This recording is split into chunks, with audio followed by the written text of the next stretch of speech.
Ya, selamat malam Bapak Ibu semuanya. Kita akan mencoba mempelajari mengenai eh, etika bagi para akuntan yang bekerja sebagai praktikal accounting practice ya, bekerja di bidang akuntansi.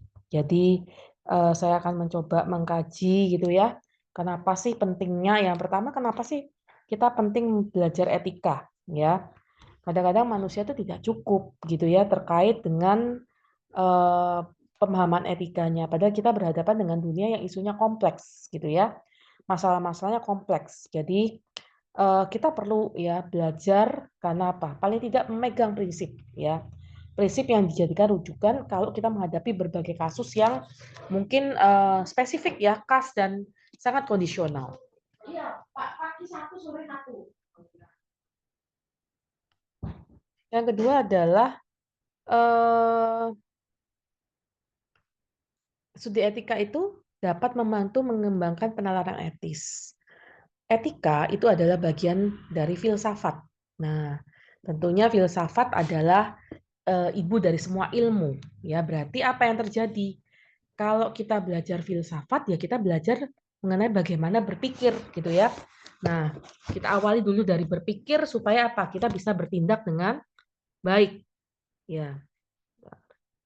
Yang berikutnya adalah ketiga terkait dengan eh, seorang dihadapkan pada keyakinan atau pemahaman etik yang kurang memadai. Jadi ini bantuan gitu ya menganalisis secara kritis terhadap berbagai kasus yang dihadapi seseorang. Ya, jadi mungkin kasusnya unik baru gitu ya, tidak pernah terjadi. Nah, ini kita coba untuk apa namanya? Mengkaji ya, dasarnya apa? Pakai aja prinsip etika. Nah, berikutnya adalah contohnya ya. Eh, bisa jadi ada perubahan dalam kehidupan ini. Yang pasti adalah perubahan. Yang pasti berubah adalah perubahan, ya. Nah, jadi dengan perubahan-perubahan ini, ya, kita harus adaptif gitu ya. Apakah perubahan ini dapat diterima? Nah, kita kembalikan dengan menggunakan prinsip etika di sini, ya. Yang kedua adalah membiarkan paradigma masa lalu, membiarkan pembeli berhati-hati akan barang atau jasa yang dibelinya, merupakan praktik yang dapat diterima. Tapi sekarang perusahaan berkewajiban memberitahu kepada pembeli kemungkinan produk cacat atau berbahaya. Contohnya apa? Contohnya paling gampang adalah penjualan rokok. Pada waktu kita membeli rokok, selalu ada pesan, rokok membunuhmu. Kan aneh ya, seseorang jualan tapi ngasih tahu bahwa rokok ini bahaya. Ya. Nah, kemudian yang ketiga, contohnya ya, akuntan publik berkewajiban mengikuti SPAP, Standar Pemeriksaan Akuntan Publik atau PABU, Prinsip Akuntansi Berterima Umum. Ya, nah ini kadang-kadang sering kali kita menemukan, ya, dia harus ikut ini, ya, tapi perusahaannya melakukan fraudulent financial reporting, batasannya sampai di mana yang dapat diterima, ya, karena apa ini butuh judgement, ini butuh objektivitas, ya, ini harus due professional care, harus skeptis, ya, itu adalah hal-hal yang harus dipegang, ya, oleh seorang akuntan, ya, jadi eh, yang keempat terkait dengan filosofi Sokrates, ya. Kita akan menemukan banyak hal yang bersifat ujian dan itulah kehidupan, ya. Seringkali kita akan menemukan dilema etis. Ya, ini kalau tidak dilakukan akan mati. Tapi kalau ini dilakukan akan ada pihak lain yang mati. Harus apa ya?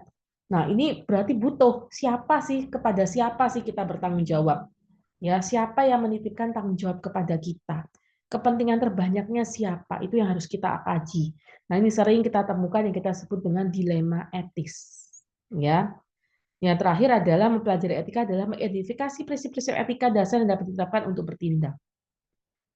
Nah, ini yang harus dilakukan. Nah, kemudian ya, akuntan ini memiliki tanggung jawab. Kenapa? Di pundak akuntan itu ada banyak tanggung jawab. Tanggung jawab kepada siapa? Kepada keluarga, profesi, klien, perusahaan, dan seterusnya. Nah, jadi yang pertama ya, ICPA ya mengatakan dalam melaksanakan tanggung jawab sebagai profesional harus menjalankan penilaian profesional dan moral yang sensitif dalam semua kegiatan mereka.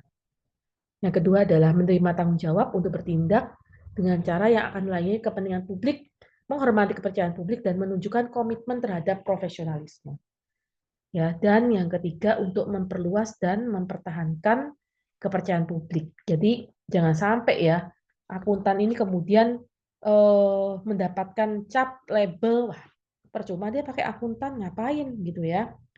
Yang kemudian berikutnya terkait objektivitas, bebas konflik kepentingan. Lumayan nih dapatnya gede, tapi apa? Ini saudara saya ya, wah nggak objektif. Udah lebih baik tolak deh kerjaan kayak gini, ya. Independent in fact and in appearance. Ya, ini biasanya diaudit. Pergi makan malam bersama di hotel mewah, di kafe merah mewah, belanja bersama.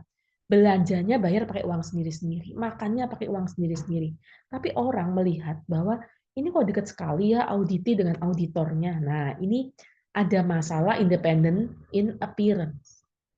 Nah, kemudian akuntan wajib mematuhi standar teknis dan etika profesi dan berusaha terus-menerus meningkatkan kompetensi dan kualitas layanan dan mengeluarkan tanggung jawab profesional yang terbaik dalam menggunakan kemampuannya.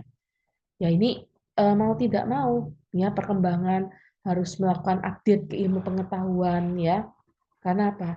Ya bisnis kan terus berjalan dan berubah. Nah, ini akuntan harus update. Jadi punya kewajiban untuk mematuhi prinsip-prinsip kode etik profesional dalam menemukan ruang lingkup dan sifat layannya akan diberikan. Itu kira-kira penjelasan dari saya. Semoga ini menjadi apa namanya